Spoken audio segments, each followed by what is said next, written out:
Bismillahirrahmanirrahim. Assalamualaikum warahmatullahi wabarakatuh. Perkenalkan, nama saya Muhammad Jaki dari kelas 2B NPM 192191 Baik, di sini saya akan mempresentasikan atau menjelaskan sedikit tentang keterampilan gerak. Materi yang akan dibahas ada 3 materi. Yang pertama ada pengertian keterampilan gerak, yang kedua ada klasifikasi keterampilan gerak, dan yang ketiga adalah unsur-unsur kemampuan yang membentuk keterampilan gerak. Nah, materi yang pertama yaitu tentang keterampilan gerak. Nah, keterampilan gerak ini apa sih? Nah, keterampilan gerak ini adalah suatu kemampuan seseorang untuk melakukan suatu tugas gerak secara maksimal sesuai dengan kemampuannya. Nah, keterampilan gerak ini pada setiap orang tentunya berbeda-beda. Nah, banyak faktor yang mempengaruhi, antara lain adalah tingkatan usia atau pengalaman gerak. Jadi tergantung tingkatan usia dan pengalaman gerak itu sendiri yang pernah ia lakukan. Lalu sifat dari dasar sebuah keterampilan adalah memaksa seseorang untuk lebih membuat pertimbangan ketika merencanakan belajar dari pengalaman. Nah, untuk membantu praktisi memahami sifat dasar dari keterampilan gerak ini, ada beberapa sistem klasifikasi atau taksonomi telaah mengembangkan keterampilan gerak. Dari beberapa unsur-unsur umum, mengetahui perbedaan keterampilan dapat membantu praktisi dalam merencanakan pembelajaran dan mempraktikkan pengalamannya sebagai sebuah awal untuk penilaian penampilan.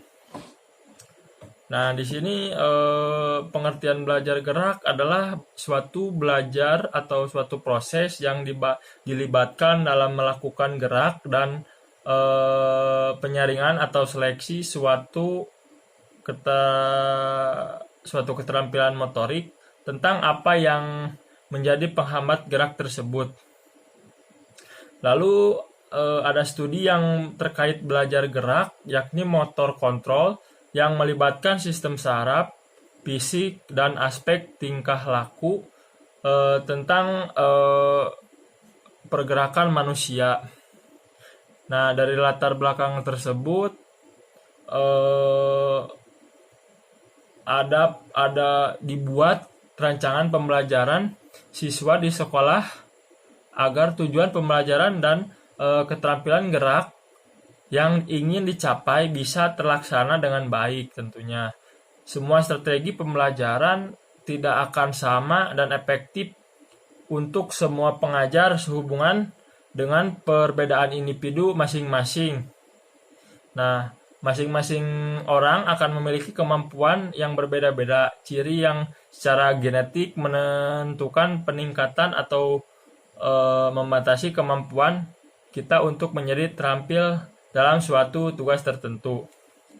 Lalu yang selanjutnya, materi yang kedua yaitu tentang klasifikasi keterampilan gerak. Nah, keterampilan gerak yaitu suatu kemampuan untuk melakukan gerak secara efektif dan efisien. Nah, keterampilan gerak ini merupakan perwujudan dari kualitas koordinasi atau kontrol tubuh untuk melakukan gerakan. Nah, keterampilan gerak ini diperoleh melalui proses belajar, yaitu dengan memahami gerakan dan melakukan gerakan berulang-ulang dengan kesadaran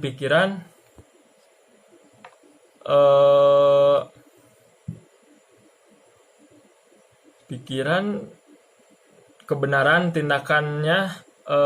tindakan gerak yang dilakukan. Lalu pengklasifikasiannya atau pengklasifikasian gerak ini bisa dibuat berdasarkan beberapa sudut pandang, yaitu yang pertama ada klasifikasi berdasarkan kecermatan gerak. Nah, kecermatan gerak ini bisa ditentukan antara lain oleh jenis otot, otot yang terlibat, adanya gerakan yang melibatkan otot-otot besar, ada yang melibatkan otot-otot halus. Nah, keterampilan gerak dapat dikategorikan menjadi dua, yaitu ada keterampilan gerak agal atau gross motor skill, suatu gerakan yang di dalam pelaksanaannya melibatkan otot-otot besar basis utama. Lalu yang kedua ada keterampilan gerak halus atau fine motor skill, merupakan suatu gerakan yang di dalamnya atau di dalam pelaksanaannya ini melibatkan otot-otot halus sebagai utama dalam gerakan. Lalu klasifikasi yang kedua ini berdasarkan perbedaan titik awal dan titik akhir gerakan. Nah, keterampilan gerak ini bisa dibedakan menjadi 3 kategori dalam klasifikasi ini. Yang pertama ada keterampilan gerak discrete atau discrete motor skill, merupakan suatu keterampilan gerak di mana dalam pelaksanaannya bisa dibedakan secara jelas dari titik awal atau di titik akhir dari gerakan. Contohnya ini suatu menggerakkan mengguling 1 kali ke depan. Lalu yang kedua ini ada keterampilan gerak serial atau serial motor skill, merupakan suatu keterampilan gerak diskret yang dilakukan beberapa kali secara berlanjut. Contohnya itu berguling ke depan beberapa kali. Lalu yang ketiga ini ada keterampilan gerak continue atau continuous motor skill. Nah, keterampilan gerak ini merupakan yang tidak bisa diubah dengan mudah, ditandai dari titik awal atau titik akhir dari gerakannya. Contohnya dari keterampilan gerak ini adalah bermain tenis atau permainan olahraga lainnya. Lalu klasifikasi yang ketiga ini berdasarkan stabilitas lingkungan. Nah, dalam klasifikasi berdasarkan stabilitas lingkungan ini ada gerakan keterampilan bisa dikategorikan menjadi 2, yaitu keterampilan yang pertama ada keterampilan tertutup atau closed skill, merupakan keterampilan gerak di mana pelaksanaannya ini terjadi pada kondisi lingkungan yang tidak bisa berubah dan stimulus geraknya tersebut timbul dari dalam diri si pelaku itu sendiri. Contohnya adalah gerakan mengguling pada senam lantai. Lalu yang kedua keterampilan gerak terbuka atau open skill, merupakan suatu keterampilan gerak di mana dalam pelaksanaannya ini terjadi pada kondisi lingkungan yang berbeda atau berubah-ubah dan pelaku gerakan dan pelaku bergerak menyesuaikan dengan stimulus yang timbul dari lingkungannya. Lalu perubahan kondisi lingkungan ini bisa bersifat temporal dan bisa bersifat spasial. Ya, contoh gerakan ini memukul bola yang dilambungkan.